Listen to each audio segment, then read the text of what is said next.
नमस्कार दोस्तों।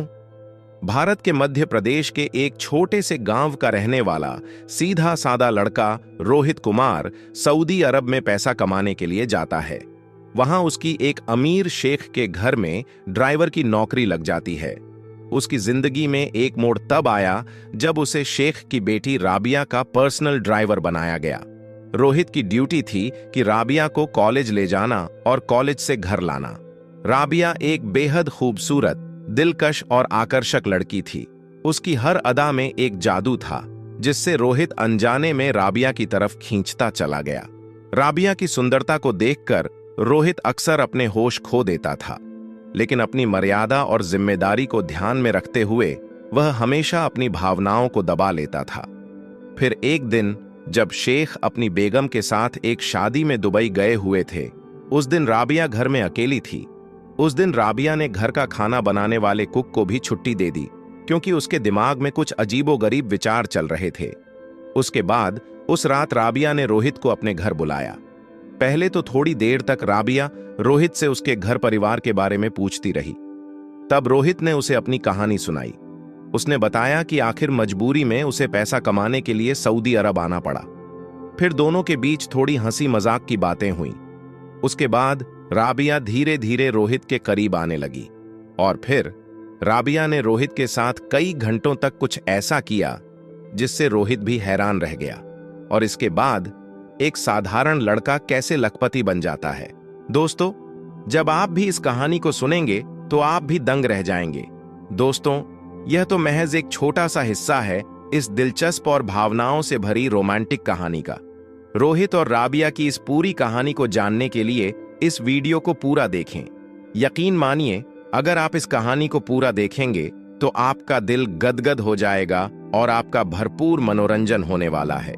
दोस्तों, अगर आपको यह कहानी पसंद आए तो वीडियो को लाइक और शेयर करें और हमारे चैनल ब्लैक क्राइम फाइल्स को सब्सक्राइब जरूर करें, ताकि हमारी सभी कहानियां आप लोगों तक सबसे पहले पहुंच सकें। तो आइए इस रोचक कहानी को शुरू करते हैं।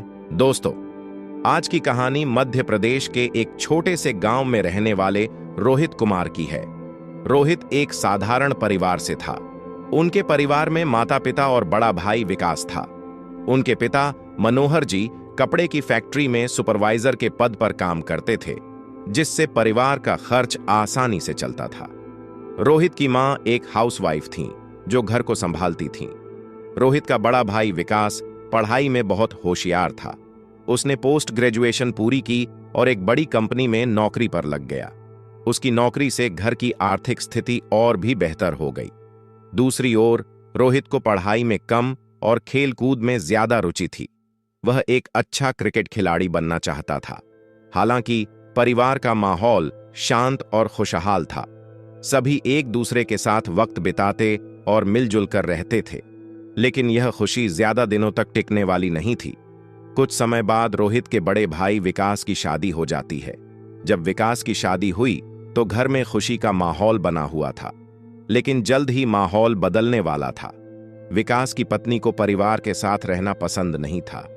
वह हर रोज विकास की माताजी से लड़ाई करने के बहाने ढूंढती थी। उसने विकास से कहा, मुझे जॉइंट फैमिली में नहीं रहना है। मुझसे इनके काम नहीं होते। इनके लिए खाना बनाना, इनके कपड़े धोना, घर का सब काम करना, मुझसे नहीं होगा ये सब। मुझे तुम्हारे साथ अलग घर में रहना है। जितना जल्दी हो सके इस घर से मुझे लेके चलो। विकास ने उसे समझाने की बहुत कोशिश की, लेकिन वह अपनी जिद पर अड़ी रही। आखिरकार विकास ने घर छोड़ दिया और अपनी पत्नी के साथ अलग रहने लगा। यह घटना रोहित के पिताजी मनोहर जी के लिए गहरा सदमा थी। रोहित के पिता, जो परिवार को एकजुट देखकर खुश रहते थे, वह परिवार को बिखरा हुआ देखकर अब टूट चुके थे। उन्हें इस बात का सदमा लग गया कि उनका बड़ा बेटा, जिससे उन्हें बहुत उम्मीदें थीं, उसने ये कदम उठा लिया। वह अंदर ही अंदर बीमार रहने लगे। डॉक्टर ने उन्हें बेड रेस्ट की सलाह दी और इस कारण उनकी नौकरी भी छूट गई। जब रोहित के पिता की नौकरी छूटी और परिवार की सारी बचत उनके इलाज में खर्च हो गई, तो घर की हालत दिन प्रतिदिन खराब होती गई। रोहित, जो अपने क्रिकेट के सपने के पीछे भाग रहा था, अचानक से परिवार की आर्थिक जिम्मेदारी का बोझ महसूस करने लगा। उसकी मां ने एक दिन गंभीरता से उससे बात की। रोहित बेटा, तेरे पिताजी की हालत दिन ब दिन खराब हो रही है। अब घर में जो थोड़ी बहुत सेविंग्स थीं, वो भी खत्म हो चुकी है। तू कुछ काम देखना शुरू कर। मां ने अपनी आवाज में चिंता छुपाते हुए कहा। रोहित को अपनी मां की बात समझ आ गई। वह तुरंत नौकरी की तलाश में जुट गया। उसने अखबारों में नौकरी के विज्ञापन देखे, इंटरनेट कैफे में जाकर ऑनलाइन आवेदन किया और गांव के लोगों से बात की। रोहित ने कई फैक्ट्रियों और कंपनियों में इंटरव्यू दिए, लेकिन उसे कहीं भी एक अच्छी जॉब नहीं मिल रही थी। फिर भी रोहित ने हार नहीं मानी। वह सुबह जल्दी उठता, पूरा दिन नौकरी की तलाश करता और शाम तक थक कर घर लौटता। एक दिन उसने अपनी मां से निराश होकर कहा, मां, मैंने कितनी जगहों पर कोशिश की, लेकिन कहीं भी एक अच्छी नौकरी नहीं मिल रही। लगता है कि यह नौकरी पाना मेरे बस की बात नहीं है। मां ने उसकी पीठ थपथपाते हुए कहा, हिम्मत मत हार बेटा, भगवान पर भरोसा रख। इस दौरान घर में पैसों की तंगी बढ़ती जा रही थी। पिताजी की दवाइयों और इलाज के लिए रोज पैसे चाहिए होते। कई बार ऐसा होता कि दवाइयों के लिए पैसे जुटाने के लिए मां अपने गहने गिरवी रखने का सोचती, लेकिन उनके पास अब गहने भी ज्यादा नहीं बचे थे। रोहित की मां ने अपने बड़े बेटे विकास से मदद मांगने का फैसला किया। उन्होंने विकास को फोन किया और उससे कहा, बेटा, तेरे पिताजी की हालत बहुत खराब है। घर में पैसे की बहुत तंगी है। घर में जो भी पैसे थे सब खत्म हो गए। क्या तू कुछ मदद कर सकता है? विकास ने कहा, ठीक है मां, मैं थोड़ी देर बाद कॉल करता हूं आपको। विकास ने अपनी पत्नी से इस बारे में बात की, लेकिन उसकी पत्नी ने साफ मना कर दिया। उसने कहा, हमारे खुद के खर्चे इतने ज्यादा हैं, हम उन्हें पैसे कैसे दें? और वैसे भी उन्होंने हमेशा मुझे तो गलत ही समझा है। विकास की पत्नी ने गुस्से में कहा। विकास ने मां से झूठ बोल दिया और बोला, मां, मैंने सारा पैसा एक बिजनेस में इन्वेस्ट कर दिया है। अभी मेरे पास पैसे नहीं हैं। यह सुनकर मां का दिल टूट गया। उन्होंने गहरी सांस लेते हुए फोन रख दिया। मां ने रोहित को यह बात बताई। रोहित अपने भाई के इस रवैये से बेहद दुखी था, लेकिन उसने खुद को मजबूत बनाए रखा। इस कठिन समय में रोहित की मां ने अपने भाई, जो सऊदी अरब में एक कंपनी में मैनेजर की नौकरी करते थे, उससे मदद की गुहार लगाई। उन्होंने अपने भाई को फोन करके कहा, भाई, घर की हालत बहुत खराब है। क्या तुम किसी तरह हमारी मदद कर सकते हो?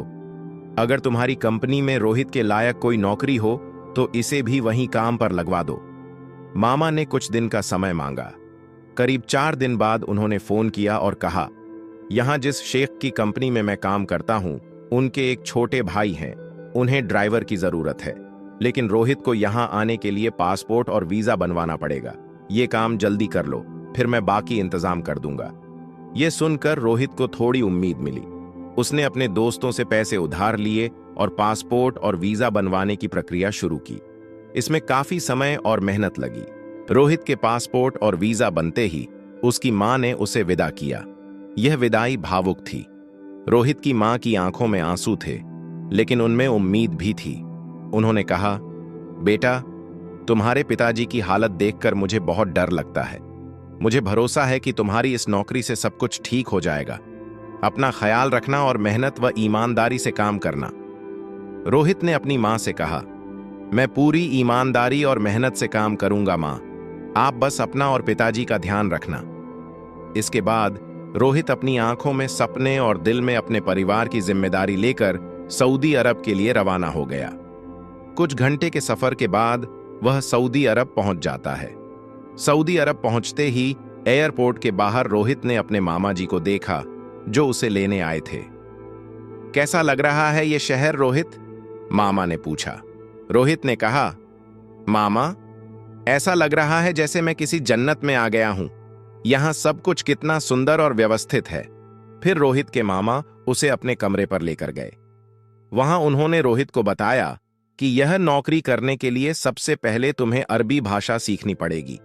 जब तुम अरबी भाषा सीख जाओगे तो यह नौकरी करने में तुम्हारे लिए आसानी होगी। दोस्तों, उसके बाद रोहित लगभग 1-2 महीने बाद अरबी भाषा सीख जाता है।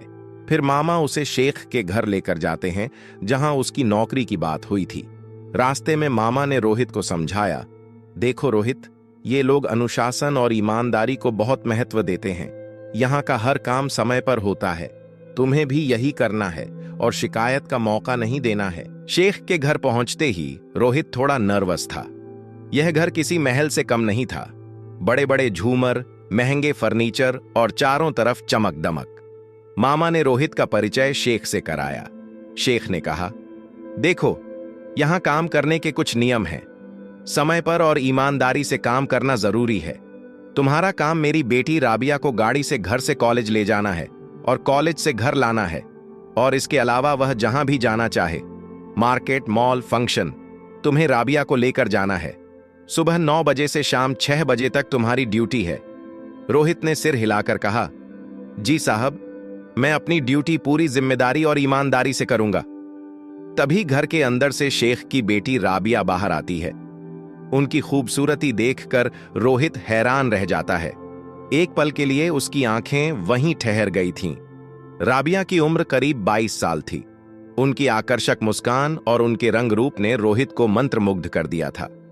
क्या तुम ये काम कर पाओगे? राबिया ने पूछा। जी, मैं पूरी कोशिश करूंगा, रोहित ने थोड़े घबराते हुए कहा। राबिया ने शेख से कहा, ठीक है अब्बी, अगर आपकी इजाजत हो तो इन्हें कल से काम शुरू करने दें। रोहित ने सऊदी अरब में अपनी नई नौकरी के साथ जिंदगी की एक नई शुरुआत की। पहले ही दिन की बातों ने उसके दिलो दिमाग में हलचल मचा दी थी। शेख की बेटी राबिया की खूबसूरती, आकर्षक बदन और आत्मविश्वास से भरा अंदाज उसे एक अलग ही दुनिया में ले गया था। अगले दिन सुबह 9 बजे जब वह ड्यूटी पर पहुंचा तो राबिया पहले से ही तैयार खड़ी थीं। हल्के नीले रंग के बुरखे में वह ऐसी लग रही थीं जैसे कोई फिल्म की हीरोइन हो। रोहित की नजरें कुछ देर तक उन पर टिक गईं, लेकिन उसने खुद को संभालते हुए कहा, गुड मॉर्निंग मैडम, गाड़ी तैयार है। राबिया ने मुस्कुराते हुए जवाब दिया, गुड मॉर्निंग रोहित, चलो हमें कॉलेज ड्रॉप कर दो। कॉलेज जाते समय राबिया ने मोबाइल में एक रोमांटिक गाना चला दिया। राबिया ने कहा, रोहित, तुम्हें गाने पसंद हैं? रोहित ने हल्की मुस्कान के साथ कहा, जी मैडम, लेकिन मैं काम पर ज्यादा ध्यान देना पसंद करता हूं।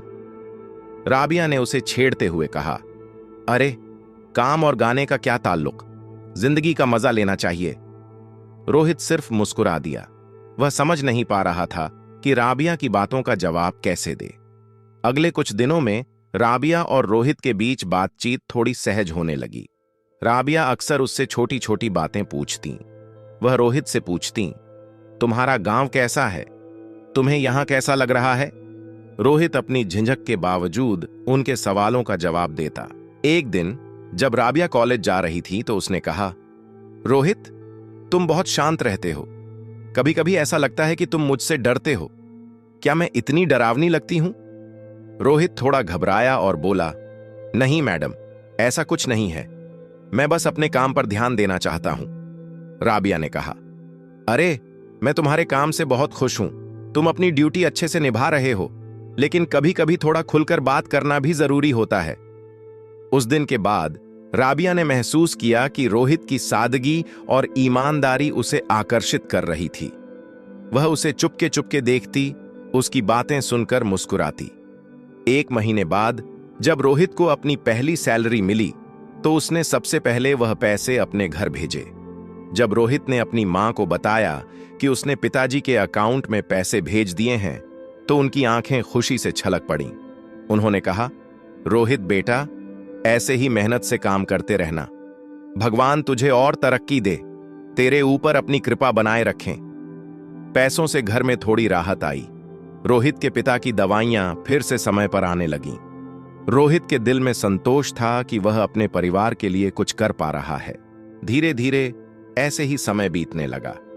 राबिया ने एक दिन शेख से कहा, रोहित बहुत मेहनती और ईमानदार लड़का है। क्या उसे रहने के लिए हमारे घर के बाहर वाला एक कमरा दे देना चाहिए ताकि वह आसानी से ड्यूटी कर सके, और जो वो कमरे का किराया देता है वो भी बच जाएगा। शेख ने बिना कोई आपत्ति जताए कहा, ठीक है बेटा, जैसा तुम चाहो। इस तरह रोहित को रहने के लिए शेख के घर के बाहर वाला कमरा मिल गया। अब वह सुबह जल्दी ड्यूटी शुरू कर देता और कभी कभी देर रात तक भी ड्यूटी करता था। राबिया और रोहित के बीच बातचीत का समय अब और भी बढ़ गया। वह अक्सर गाड़ी में जाते समय उससे बातें करती, उसकी सादगी की तारीफ किया करती थी। एक दिन राबिया ने गाड़ी में रोहित से पूछा, रोहित, क्या तुमने कभी किसी को पसंद किया है? क्या तुमने कभी किसी से प्यार किया है? रोहित थोड़ा चौंक गया और बोला, नहीं मैडम, मेरे पास ऐसे किसी के बारे में सोचने का समय नहीं था और ना ही इस तरफ कभी मेरा ध्यान गया। राबिया ने मुस्कुराते हुए कहा, अच्छा, तो तुम्हारा दिल अब तक खाली है? कोई बात नहीं, शायद किसी दिन तुम्हें कोई ऐसा मिले जो तुम्हारे दिल में अपने लिए एक खास जगह बना सके। राबिया रोहित को इशारों इशारों में कुछ बताना चाह रही थी, लेकिन रोहित समझ नहीं पाया। अब राबिया सोच रही थी, रोहित के करीब कैसे आऊं? लेकिन रोहित तो राबिया से बात करने में भी डरता था। वह शर्मीला था। इस वजह से राबिया अक्सर उसे हंसी मजाक में चिढ़ाती रहती थी। वह उससे कहती, जब तुम्हारी शादी होगी तो अपनी पत्नी को कैसे खुश रखोगे? वह जानती थी कि रोहित में थोड़ी झिझक थी और वह हमेशा उससे मजाक करती थी। हर पत्नी को वो चीज चाहिए होती है। क्या तुम अपनी पत्नी को वो चीज दे पाओगे? रोहित ये बात सुनकर अंदर ही अंदर मुस्कुरा रहा था। फिर एक दिन शेख ने रोहित से कहा कि वह और उनकी बेगम 2-3 दिन के लिए एक शादी में दुबई जा रहे हैं। घर का ध्यान रखना और राबिया का खास ख्याल रखना। राबिया को किसी चीज की कोई भी कमी ना हो। रोहित ने सिर झुकाकर कहा, जी शेख साहब, आप बेफिक्र रहें। इसके बाद शेख और उनकी बेगम दुबई चले जाते हैं। अब घर में सिर्फ राबिया और रोहित थे। राबिया ने कुक को भी 2 दिन की छुट्टी दे दी ताकि घर में कोई और न हो और उन्हें कोई डिस्टर्ब न कर सके। राबिया के मन में कुछ चल रहा था। उस रात राबिया ने रोहित से कहा, आज का खाना मैं खुद अपने हाथों से बनाऊंगी, बताओ तुम्हें क्या पसंद है? रोहित ने कहा, मैडम, मैं सब कुछ खा लेता हूं, जो आपको अच्छा लगे वही बना लीजिए। राबिया ने खाना बनाया और दोनों ने साथ में डिनर किया। राबिया का चंचल स्वभाव और रोहित की मासूमियत उस रात एक अजीब सा माहौल बना रहे थे। खाना खाने के बाद रोहित अपने कमरे में चला गया, लेकिन राबिया के मन में हलचल मची हुई थी। वह करवटें बदलती रहीं, लेकिन नींद नहीं आ रही थी। आधी रात को वह रोहित के कमरे में गईं। रोहित गहरी नींद में था। राबिया उसके पास बैठ गईं और उसके बालों पर हाथ फेरने लगीं। रोहित की नींद खुली तो उसने राबिया को पास बैठा देखा। वह नर्वस हो गया और बोला, मैडम, इस समय आप यहां? कुछ चाहिए क्या आपको? राबिया ने मुस्कुराते हुए कहा, कुछ नहीं, बस मेरा अकेले दिल नहीं लग रहा था, तुमसे बात करने का मन कर रहा था। रोहित असमंजस में था। वह कुछ कहता।